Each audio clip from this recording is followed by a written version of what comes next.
A reading from the book of Judges, chapter 16.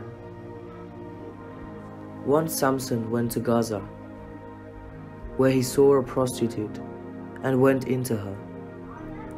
The Gazites were told, "Samson has come here." So they circled around and lay in wait for him all night at the city gate. They kept quiet all night, thinking, "Let us wait until the light of the morning, then we will kill him."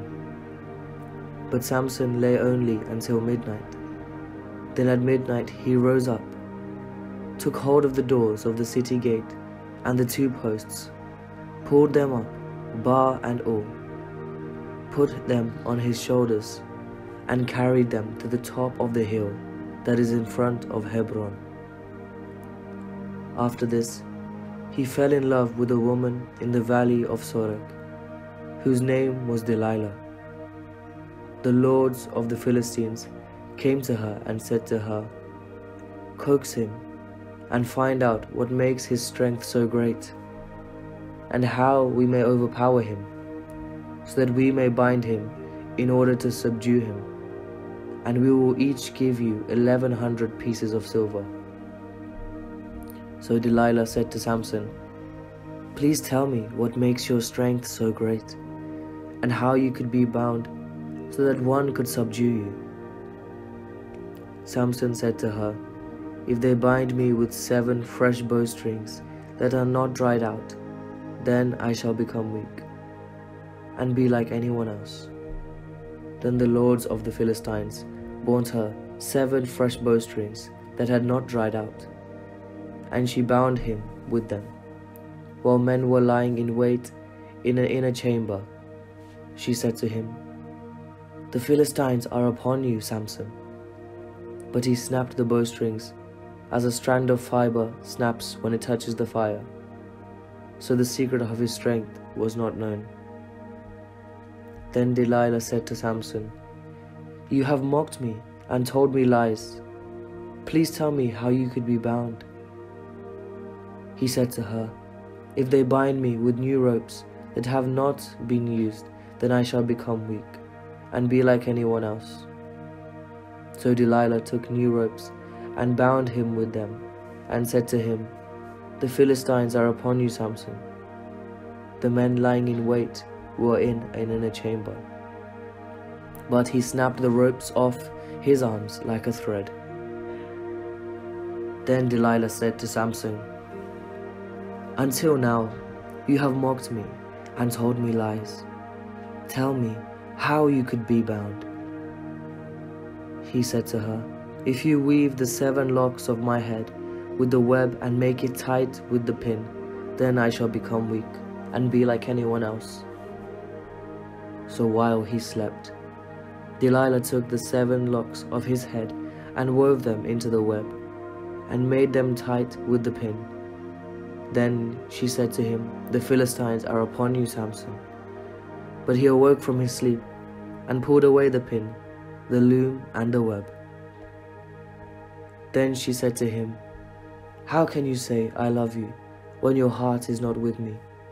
You have mocked me 3 times now, and have not told me what makes your strength so great." Finally, after she had nagged him with her words day after day, and pestered him, he was tired to death. So he told her his whole secret and said to her, "A razor has never come upon my head, for I have been a Nazirite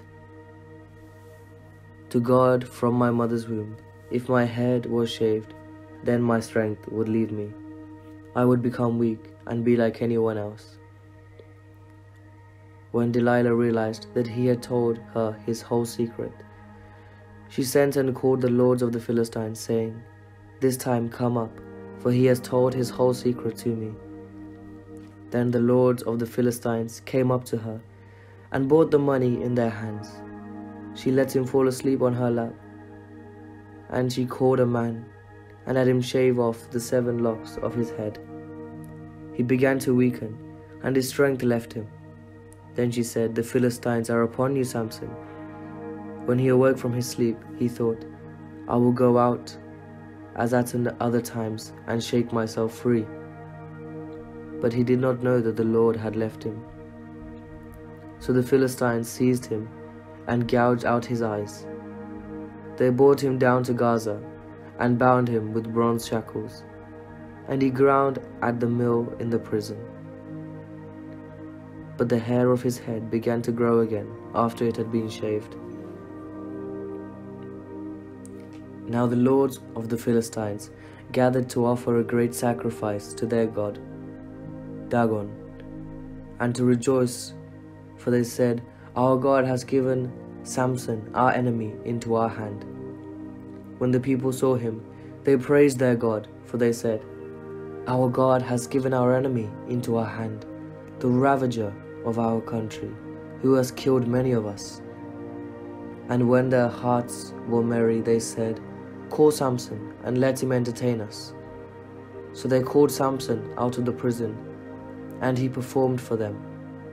They made him stand between the pillars, and Samson said to the attendant who held him by the hand, "Let me feel the pillars on which the house rests, so that I may lean against them."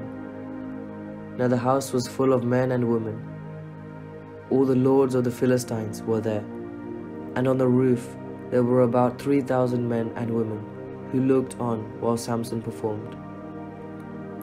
Then Samson called to the Lord and said, "Lord God, remember me and strengthen me only this once, O God, so that with this one act of revenge I may put back the Philistines for my 2 eyes."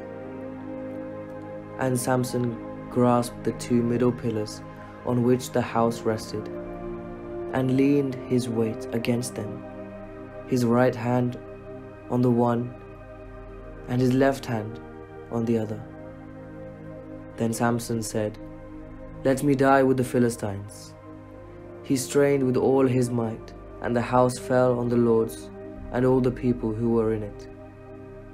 So those he killed at his death were more than those he killed during his life. Then his brothers and all his family came down and took him and brought him up and buried him between Zorah and Eshtaol in the tomb of his father Manoah. He had judged Israel 20 years.